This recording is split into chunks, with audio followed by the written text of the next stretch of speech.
Wow, cookies! Hope this turns out better than the last time someone left baked goods on my doorstep.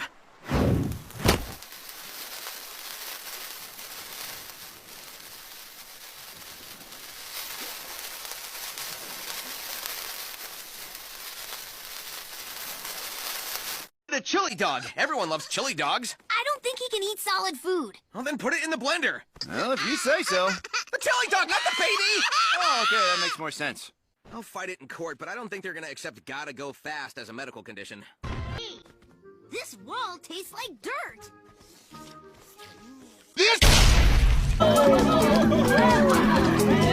What a robust mustache you have, Colonel Grumpkin. Why, thank you, Madam Stinkbottom. Nice to meet you. She seems nice.